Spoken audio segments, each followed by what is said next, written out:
이제 윤석열 대통령 탄핵 심판 선고 하루를 남겨두고 있습니다. 화요일에 이어 다시 배종찬 인사이트K 소장과 정치권 소식을 조금 더 깊이 들여다보도록 하겠습니다.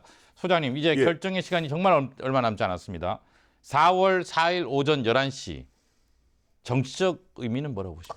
말 그대로 우리 정치판의 대지각 변동이라고 봐야 되겠죠. 그러니까 국민의힘의 윤석열 대통령 이 계속 지속이 되느냐 아니면은 중단이 되느냐 끝이 나느냐. 그래서 이거는 완전히 우리의 흐름 자체, 정치적인 흐름 자체가 첫 번째로 바뀝니다. 두 번째로는 이제 인물 경쟁이죠. 말 그대로 윤석열 대통령과 이재명 대표의 경쟁, 이른바 윤명 대첩이라고 이야기를 하지 않습니까? 이것이 일단락되는 그런 상황이 될 수도 있는 거죠. 윤석열 대통령이 지속되느냐 아니면 이재명 대표가 새로운 또 인물로 부각이 되느냐. 세 번째로는 너무나도 이 상황이 중요한 것이 우리 경제뿐만 아니라 과연 이런 대통령 제도를 우리가 계속해서 유지할 수 있느냐. 이거 문제지 않습니까? 지금 벌써 2000년 이후에 탄핵이 세 번째입니다. 세 번째죠. 이건 아닌 거죠. 정말 말 그대로 이제는 87년 이후에 이 대통령제는 이제는 수명을 다한 겁니다. 그래서 바뀌어야 된다는 그 부분에 대해서도 국민들의 공감대가 만들어질 것으로 보입니다. 이제 헌법재판소는 이미 결론을 내렸겠죠. 그렇죠. 네, 지금 8명의 재판관은 어떤 심정일까요? 참 참담할 것 같아요. 참담. 예, 왜 그러냐면 이걸 내 손에 해야 되느냐, 내 손에 피를 묻혀야 되느냐. 어떻든 저떻든 간에 예. 인용이든 기각이든 예. 사실상 우리가 역사적 관점에 보시면 피를 묻히는 것이거든요. 그리고 우리 국민들이 이렇게까지 헌법재판관 한 사람 한 사람을 알게 된 경우가 있습니까? 예. 그러면 이들의 인생도 차마 이런 인생을 삶을 생각하지 못했겠죠. 그렇지만 아마 그러면서도 결론을 내릴 수밖에 없을 것이다. 역사적인 이 순간에 내가 설 수밖에 없다면 그것 또한 운명이지 않겠냐. 어떻게 하겠느냐라는 심정으로 보입니다. 그렇겠죠. 자, 탄핵 심판 선고 결과를 놓고는 정말 뭐 엄청나게 많은 예측이 있습니다. 근데 이걸 이제 여야가 주장하는 내용을 중심으로 좀 정리를 해보죠. 먼저 국민의힘 5대3 기각에서 4대4 기각으로 뭐 이렇게 전망하고 있는 것 같은데. 그렇죠. 이거는 이제 재판관의 성향으로 보는 겁니다. 그러니까 이제 재판관의 성향으로 보면 이거 선고도 계속 지연되어 왔고 이거 뭐 만장일치나 의견이 다 똑같을 리가 있겠느냐. 두 번째로는 한덕수 권한대행 선고를 내리고 다 달랐어요. 사실상 8명이 다 달라요. 예. 그러니까 이건 뭐 8년 전에 박근혜 대통령 때처럼 만장일치는 언감생심이고 그렇게 나올 까닭은 없다. 이렇게 이제 보는 거죠. 그리고 또 하나 중요한 것은 뭐냐면 민주당의 박찬대 원내대표가 일종의 청기누설 한 셈인가요? 바로 3명의 이름을 이야기해버렸어요. 김복형, 정영식, 조한창, 또 을사오적, 이게 큰 또 논란이 됐거든요.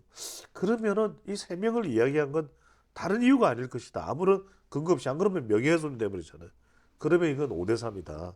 여기다가 지금 보수 진영 내에서 나오는 이야기는 김영두 재판관도 상당히 질문을 많이 하고 궁금해했다. 그리고 법의 아주 법 원리의 원칙에 철저한 인물이니까 이건 어디까지나 제가 이제 전하는 일종의 내피셜 성격입니다. 네네. 그러니까 이제 그러면 김영두 재판관까지 포함하면 4대4 아니냐. 심지어는 또 이게 날짜가 4월 4일이니까 4대4 아니냐. 예. 뭐 이런 또 이야기까지도 나오는 것이죠. 네. 자, 국민의힘 쪽은 그렇게 주장하고 반면에 민주당 등 야권은 8대0으로 보는 거죠. 그렇죠. 그렇게 보는 가장 큰 이유는 이 중대한 사안에 대해서 다 의견이 엇갈리면 국민들이 어떻게 되겠냐, 나라가 어떻게 되겠냐. 첫 번째로는 이건 인용일 것이다. 일단 민주당에서 인용으로 보는 이유는 아니 어떻게 비상계엄을 선언하고 그리고 포고령을 보시면은 정치활동을 금지하고 이거는 헌법재판소에서 아무리 10번, 1000번 생각하더라도 이건 위법하다.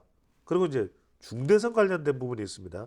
8년 전에 8년 전이 아니고 이제 박근혜 대통령 때 이전에 이제 노무현 대통령 때는 위반은 맞아요. 위법은 맞는데 대통령 자리에서 내려올 정도로 중대하지는 않다. 그렇게 이야기했단 말이에요. 네네. 근데 지금 민주당의 경우는 아니 군대를 투입하고 선관위에 군이 투입되고 국회로 들어오고 포고령에 정치활동을 금지하고 그 다음에 전공의들을 처단한다고 이건 명백하다. 명백하다. 그러나 체포조가 정치인들을 체포한다 그러면 이 내용에 대해서 물론 이 정언에 대해서는 또 예, 논란이 있죠. 논란이 있긴 예, 합니다만 예. 그래서 이런 것들을 본다면 결과적으로는 8대 0이다 이런 생각을 하고 있는 것이죠. 저희가 지금 양당의 주장을 정리하고 있는 건데, 자, 헌재에서 내일 11시에 선고가 나오면 바로 효력이 바로 되는 거죠. 그렇습니다. 이것도 중요한 것이 여러분들 지금 이 방송을 보고 계신 분들은 제가 힌트를 드리는 겁니다. 처음에 이제 이유부터 이야기를 하면은 이것은 인용 가능성이 높아요. 이유부터 이야기하면 이러이러한 이유로 저러저러한 이유로 이러저러저러한 이유로 그러면 어떻다. 이러면 이유부터 등장을 하면은 이건 인용 쪽에 가깝다는 거예요. 왜? 이전에도 탄핵을 선고할 때 그랬다는 것인데 주문이라는 것은 1940 몇 년 2024년 12월 3일 비상계엄을 선언했고 이렇게 정말 주문 말 그대로 판결문의 요지에 맞는 형태로 처음에 주어부터 시작해서 쭉 이렇게 한 반 페이지 한 페이지 정도에 이렇게 읽어 내려간다. 아시지 않습니까? 연설하듯이. 네. 그러면은 그것은 기각이 될 가능성이 높다. 근데 꼭 맞는 건 아니라면서요? 꼭 맞는 건 아닌데 예, 예. 의심하시는 거예요? 아니 뭐 언론에서도 제기를 했는데 뭐 그렇지 않은 경우도 많이 있었고 그래서 뭐 정확하게 지금 의심하지 마라. 네, 의심하지 알겠습니다. 마라. 그래서 이제 효력이 적극 발생하기 때문에 네. 그렇게 되면 한 11시 한 10분 정도면 대략 감이 올 거예요. 그러면 이제 그런 인용이다, 말씀을 하시는구나. 예. 기각이다. 예, 예. 그렇게 되면 이제 대통령은 인용이 되면은 예. 그럼 더 이상 대통령이 아니잖아요. 예, 예. 근데 이제 관전은 한 일주일 정도 시간을 줍니다. 아. 바로 그날 나가 이렇게 할 수는 없으니까. 네, 예. 그런데 이제 직무복귀가 되면은 이거는 바로 대통령은 대통령실로. 용산 대통령실로 가게 되고 뭐 정진석 비서실장부터 시작해서 각 수석들이 이제 그동안에 밀린 내용들을 좀 보고하는 형태 될 가능성이 높죠. 자, 그러니까 지금 말씀하신 거를 그 경우의 수를 좀 따져보겠습니다. 먼저 윤 대통령의 탄핵 소추안이 인용됐다. 그러면 이후에 어떻게 진행됩니까? 그러니까요. 그럼 조기 대선입니다. 예. 60일 이내에 대통령 선거를 해야 되기 때문에 그렇게 되면은 대체로 이제 6월 3일 화요일이 될 수도 있고 뭐 5월 말 마지막 주가 될 수도 이거는 이제 실제로 예정되는 그 날짜가 어떠냐, 가능하냐, 선거하기에 가능하냐 이런 부분들 따져 보게 됩니다. 60일 이내에. 그 다음에 두 번째로는 윤석열 대통령의 경우에는 이제 파면이 되는 거죠. 그러면 더 이상 이제 대통령은 아닙니다. 전 대통령이 됩니다. 그리고 이 탄핵이 되면은 파면이 되면은 대통령에 대한 완전한 예우는 좀 사라집니다. 기본적인 경고나 이런 부분들은 이제 좀 유지가 될 수 있지만 우리가 말하는 전직 대통령의 예우를 완전히 다 받지는 못합니다. 세 번째는 뭐냐면 관저에서도 대통령이 나가야 되는 그런 상황이 될 수 있는데 그렇다 하더라도 당장 나가! 그러면은 뭐 짐도 싸고 뭐 그렇게 할 수는 없잖아요. 그래서 대략 한 일주일 정도의 시간을 주는 것으로 알고 있습니다. 자, 만일 기각이 됐다. 그럼 그 뒤에는 어떻게 진행이 될까요? 그렇죠. 바로 윤석열 대통령은 이제 직무 복귀를 하게 됩니다. 헌법재판소 바깥은 상당히 이제 아수라장이 되겠죠. 말도 안 돼. 어쩌고 저쩌고 뭐 되겠습니다만 또는 지지층에서는 환영한다. 대통령의 복귀를 환영합니다. 막 그렇게 되겠죠. 대통령은 적극적으로 헌법재판소의 선고일 날 윤석열 대통령이 헌법재판소로 갈 가능성은 매우 낮거든요. 그럼 관저에서 윤석열 대통령은 바로 대통령실로 이동하게 됩니다. 첫 번째로. 두 번째로는 대통령실에서 바로 기자회견을 할 가능성이 높습니다. 담화문을 발표하고 윤석열 대통령이 국민이 하나만 뭐 이러면서 이제 연설이 진행되고 그런 이 비상계엄에 대한 유감, 지금 경제 상황 그리고 한미 관계 이런 부분들을 대통령이 이제 쭉 준비 이미 혹시나 하는 마음에 하고 있을 가능성이 높을 거예요, 대통령. 그래서 그 부분을 쭉 읽어 내려가고 바로 업무는 진행되고 대통령이 직무복귀하는 첫날은 금요일이지만 상당히 늦은 시간까지 용산에 있을 가능성이 높을 것으로 보입니다. 지금 그 말씀하셨는데 어떤 경우든 윤석열 대통령의 입장이나 메시지가 나올까요? 어떤 결과든? 그렇죠. 그럴 수밖에 없죠. 인용이 되더라도 인용이 되면 근데 바로 나오기는 쉽지 않을 겁니다. 어느 정도 시간이 지나고 나서 한 3, 4일 길면 4, 5일 지나고 난 다음에 두 가지의 경우입니다. 하나는 윤석열 대통령이 변호인단을 통해서 메시지를 전달할 가능성이 있을 테고요. 두 번째로는 그렇게 되는 이유는 뭐냐면 대통령의 재판이 또 있습니다. 재판을 앞두고 있기 때문에 재판에도 영향을 줄 수 있어요. 윤석열 대통령이 검찰총장 출신 아니겠습니까? 예. 재판에도 그 발언이 영향을 줄 수도 있어요. 왜?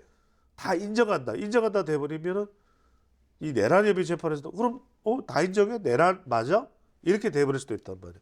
그래서 윤석열 대통령이 그 부분은 상당히 지금도 많은 사람들은 승복이자 이런 부분들에 대해서 왜 이야기 안 하느냐라는 지적들이 많습니다만 대통령이 또 다른 형사 재판도 지금 진행되고 있는 것이거든요. 그 부분 때문에도 공식적으로 이 부분을 직접적으로 이야기하지 못하는 이유가 되는 것이죠. 자, 어떤 결과든 뭐 수용 승복이 중요할 텐데 민주당 내부에서는 대통령 파면 외에는 다른 결과에 대해서는 수용 불가 주장이 나오고 있어요. 그렇습니다. 그러니까 이게 동상이몽이에요. 민주당과 민주당 지지층과 탄핵 찬성 쪽에서는 인용이 돼야 받아들인다는 이야기예요. 그러니까 그듭 우리 시간을 통해서 여러 차례 말씀드렸습니다. 제가 하얘크게 뭐라 그랬습니까? 이거 수용이 안 돼요. 승복이 안 돼요. 왜? 거의 전쟁과 같은 상황이에요. 그래서 될 수가 없는 상황이고, 그래서 민주당과 민주당 지지층은 인용하면 내야 수용한다는 거고, 예. 국민의힘이나 또 국민의힘 지지층이나 또 탄핵 반대 쪽에서는 기각돼야 수용하는 거예요. 각각의 생각이 다 다르다는 거예요. 그러니까 큰 파장은 불가피하다. 없으면 좋겠지만 이건 막기가 어려울 것이다. 하지만 어떻게 하든 최소화하는 것이 중요한 거죠. 이게 불거질 수밖에 없고 물리적인 충돌도 전국 어디선가는 일어날 겁니다. 감정의 문제이기 때문에 이건 이성으로 해결이 안 돼요. 예. 하지만 그렇다 하더라도 정치권에서 최대한 결과가 나왔을 때 다독거리기 위한 최대한의 노력은 해야 될 것으로 보입니다. 당장 금요일 저녁 그리고 토요일, 일요일 주말 집회, 대규모 집회가 어떤 결과든 있겠네요. 그렇죠. 이건 뭐 어떤 경우에도 있을 겁니다. 그러니까 인용이 되면은 탄핵 반대 또 윤석열 대통령을 지지하고 국민의힘 지지 보수층에서 더 많이 쏟아져 나올 것이고 또 기각이 된다면 정반대로 민주당 이재명 대표 또 탄핵 찬성 쪽에서 대규모로 엄청나게 우리가 생각하지 못했던 인원만큼 거의 뭐 전국적으로 아수라장이 될 가능성이 매우 높을 겁니다. 그래서 주말에 이런 충돌로 인해서 인명 피해 이런 부분은 없도록 경찰이 철저한 대비를 해야 될 거죠. 예, 물리적 충돌만은 없어야죠. 자, 끝으로 4.2 재보궐선거 얘기를 좀 해보겠습니다. 5개 기초단체장 선거가 있었죠. 국민의힘은 김천시장에서 승리를 했고 민주당 등 야권은 4곳에서 승리를 했습니다. 그렇죠. 이게 탄핵 심판 국면이었단 말이죠. 그 영향이 없었다고 할 수가 없겠죠. 그러니까 탄핵 정국에 국민의힘이 지금 이런 재보궐선거에서 동력이 생길 리가 없죠. 왜냐하면 그러면 조직적으로 참여를 해야 되는데 실제로 구로구청장 선거 같은 경우에는 후보자도 안 냈어요. 예. 그 이제 국민의힘 후보가 또 기책 사유가 있는 것도 있겠습니다만 그만큼 이 탄력이 생기지 않는 거죠. 탄핵 국면에. 근데 자 따지고 보면 그래도 TK는 유지가 됐어요. 김천시장. 그리고 서울 구로 또 충남 아산은 민주당이 가져갔는데 민주당이 그래도 유리한 결과였다. 좋은 결과였다. 이렇게 볼 수밖에 없는 거. 경남 거제를 가져갔어요. 예. 거제시장은. 그만큼 경제나 또 지금 불안한 전국이나 이런 데서 민주당이 반사이익을 가져갔다. 이렇게 볼 수 있는데 그러면 민주당이 전적으로 하루할 만한 결과가 그건 아니에요. 뼈아픈 또 지점이 있습니다. 어디냐? 전남 담양. 담양에서는 조국 혁신당. 더군다나 지금 조국 대표도 없어요. 예. 조국 없는 혁신당이에요. 그런데도 불구하고 지자체 첫 입성을 했거든요. 그만큼 조국 혁신당이 이 결과를 보면 큰 차이는 아니지만 상당히 호남의 진지 구축이 가능할 수도 있다. 앞으로 민주당의 호남 지역 최대 경쟁자로 조국 혁신당이 부상하고 있는 거 아니에요. 실제로 지난 총선 때도 비례 투표는 조국 혁신당이 더 많았어요. 예. 그런 걸 본다면 상당히 이 선거가 주는 민심의 메시지는 오만하지 마라. 또 안심하지 마라. 민심은 언제든 달라질 수 있다는 걸 고스란히 보여주는 그런 결과인 것을 보입니다. 네, 내일 헌재 선고가 나오자마자 다시 뵙도록 하겠습니다. 예. 오늘 여기까지 듣겠습니다. 고맙습니다. 감사합니다.